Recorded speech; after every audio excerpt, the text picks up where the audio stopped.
लगता है आज मातल जी नहीं आएंगे। क्यों, पाकिस्तान गए हैं क्या? जो वहाँ से लौटने की गारंटी नहीं है उनकी? नहीं, गए तो कल घर ही थे, पता नहीं क्यों नहीं आए। कहीं उन्होंने अपने घर का नाम ही पाकिस्तान तो नहीं रख लिया? घर का नाम पाकिस्तान रखें या जापान, हमको था। मुझे तो कुछ नहीं, तू ही पूछ रहा था इसलिए कहा। पूछता तो मैं तुमसे गणित के सवाल भी हूँ, उनके तो कभी जवाब नहीं देते। वो तो आसान रहते हैं, इसलिए उनको तुझ पर ही छोड़ देता हूँ। वाह सही कहा, मुझे भी आसान ही लगते हैं, इसलिए मैं भी उनको ऐसे ही तोड़ देता हूँ। खामखा इतने आसान सवालों को हल करके नोटबुक के पन्ने क्यों खराब कर लें? माफ करना बच्चों, आज मैं 30 हो गया। 30? लगते तो आप 60 साल के बुढ़े हो, 30 के कैसे हो गए? अरे मेरा मतलब है कि मैं महीने की 30 तारीख जैसा हो गया हूँ, जो लास्ट में आती है। वैसे ही मैं भी आज क्लास में देरी से आया। सीधे सीधे कहो ना, बात को जलेबी बनाने का क्या मतलब है? बात की जलेबी नहीं बना रहा, बल्कि बात को मुहावरे से कहने की कोशिश कर रहा था। क्यों, मुंह में छाले पड़ गए थे क्या, जो मुंह के बजाय मुहावरे से कहने की कोशिश कर रहे थे? छाले पड़े तुम्हारे पिछवाड़े में, मेरा मुंह बिल्कुल ठीक है। तो बको फिर। मैं बक नहीं रहा हूँ, बता रहा हूँ। चुपचाप कान खोल के सुनो। कान खोल के कोई कैसे चुपचाप रह सकता है सर? क्यों नहीं रह सकता? क्योंकि कान खोलने के बाद आदमी डर से चिल्लाएगा तो चुप कैसे रहेगा? मैं कान खोलने की बात कर रहा हूँ, फोड़ने की नहीं। दो भी कर रहे हो कलो, हमें ना खोलने में लुटी है ना फोड़ने में। पर अगर तुम दोनों चुप नहीं रहे तो मुझे तुम दोनों को तोड़ने में जरूर रुचि होगी। तो बच्चों, आज हम कुछ मुहावरे और उनके अर्थ सीखेंगे।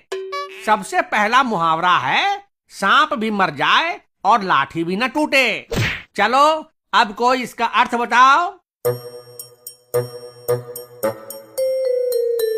बबलू तुम बताओ, सांप भी मर जाए और लाठी भी न टूटे, इसका मतलब क्या हो सकता है? मतलब ताप है, आप ताप से ज्यादा लाठी से प्यार करते हो। भाग साला बुड़बक। राजू तुम बताओ। वाह सर, कुछ देर पहले तो आप हमें तोड़ने की बात कर रहे थे और यहाँ बोलते हो लाठी भी नहीं टूटनी चाहिए।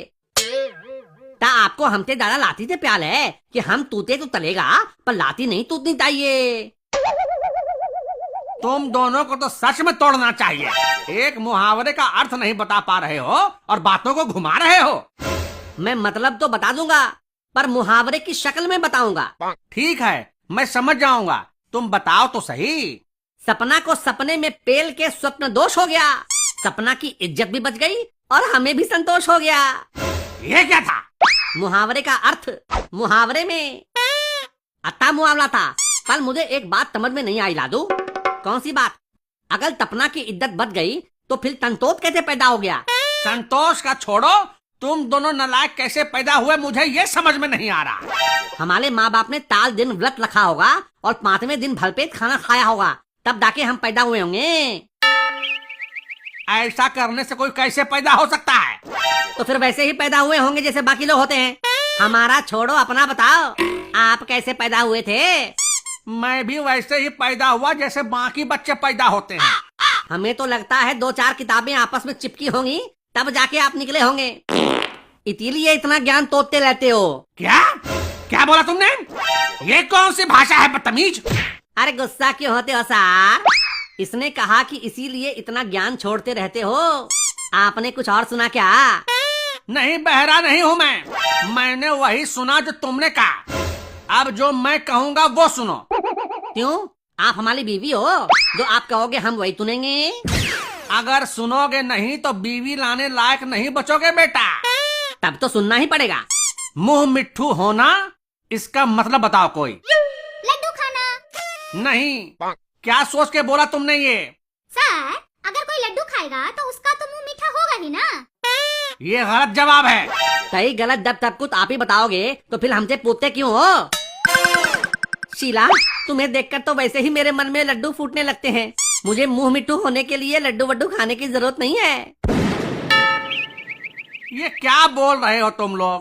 मुझे तो कुछ समझ में नहीं आ रहा है। ये भाई और भाभी की गुतलगू है। आपको समझ में नहीं आएगी। भाई और भाभी, ये क्लास में कैसी बात कर रहे हो? मुहावरे में बात कर रहा हूँ। मुझे भी समझाओ इस मुहावरे का मतलब। जब इन दोनों की शादी हो जाएगी तो मुहावरे का मतलब खुद समझ में आ जाएगा। मुझे नहीं समझना। ये बताओ, घर की मुर्गी दाल बराबर, इसका क्या मतलब हो सकता है? मतलब साफ है, घर में एक मुर्गी है, उसने दाल देखी और खाने लगी। कुछ खाई, कुछ गिराई, कुल मिलाकर खा गिराकर बराबर कर दी। हो गई घर की मुर्गी और दाल बराबर, बस। सिंपल। तुम्हारे घर में मुर्गी है? नहीं, मुर्गा है। कितने हैं? एक ही है। सिर्फ एक? घर है, मुर्गी फार्म नहीं। उसको खा सकते हो? उसकी दाल बना सकते हो? मुर्गे की दाल? मुर्गे का तो चिकन होता है ना सर। जो भी है, बना सकते हो उसका चिकन? नहीं, क्योंकि वो कभी कभी ही मुर्गा बनता है। कभी कभी मतलब? बाकी दिन क्या बना रहता है? मेरा बाप।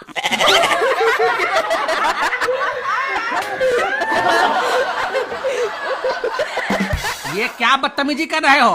बदतमीजी मैं नहीं कर रहा सर, बदतमीजी मेरा बाप करता है, इसलिए मेरी माँ कभी कभी उसको मुर्गा बना देती है। अब आप ही बताओ, उस मुर्गे का चिकन कैसे बना सकते हैं? Shut up! तुम लोगों को ये क्लास मजाक लग रही है? क्लास मजाक कैसे लगेगी? क्लास तो क्लास ही लगेगी ना। पर मुझे ये क्लास मजाक लग रही है। लगता है आपकी आंखों में मोतियाबिंद हो गया है, इसलिए ऐसा लग रहा है आपको। मुझे कुछ नहीं हुआ, मैं ठीक हूँ। ये बताओ, अंधेर नगरी चौपट राजा, इसका कोई मतलब बता सकता है या नहीं? अब लादा तो तोपत होगा ही ना। जब उसकी नदी में अंधेला है तो अपनी लानी के साथ अंधेले में मजे कर रहा होगा, इसलिए लोगों ने उसको पेल के तोपत कर दिया। सही बात है, उसको राजा इसीलिए बनाया गया कि वो लोगों की सेवा करे, न कि रानी के साथ अंधेरे में मजे करे। ये तुम लोग क्या बोल रहे हो? ऐसा लग रहा है कि ये हिंदी की क्लास नहीं, कोई अश्लील वार्तालाप का कार्यक्रम है। अगर ये हिंदी की क्लास होती तो इसमें कैसी बातें होती? जैसी तुम नहीं कर रहे हो वैसी। आखिरी के 2 मुहावरे बचे हैं, इनका ठीक से मतलब बताएगा कोई? मैं बताऊंगी सर। ठीक है, बताओ। अंधेरे में तीर चलाना, इसका क्या मतलब हुआ? अंधेरे में कौन बेवकूफ तीर चलाएगा सर? किसी को लग गया तो नुकसान हो जाएगा। इनके साथ रहते रहते ये तुमको भी क्या हो गया है शीला? ये कैसी बात कर रही हो तुम? ठीक तो कह रही है, अंधेरे में चलाया हुआ तीर किसी के पिछवाड़े में घुस गया तो? हे भगवान, मन तो कर रहा है कि कमरे में अंधेरा करूं और तुम लोगों पर तीर चलाऊं। पर मातल जी, आपको अंधेरे में दिखेगा कैसे? आपको तो उदाले में ही ततमा ढूंढना पड़ता है। तुम सभी गधे हो, गधे। और तुम लोगों के लिए अब मेरे पास एक ही मुहावरा बचा है। अगर हम गधे हैं तो हमको खाने के लिए कुछ दे दो। मुहावरा देने से हमारा पेट नहीं भरेगा। चुप कर बबलू। बताइए सर, कौन सा मुहावरा बचा है हमारे लिए? भैंस के आगे बीन बजाना। सर, भैंस को तो बीन की धुन की समझ ही नहीं है, उसके आगे बीन बजाकर क्या फायदा?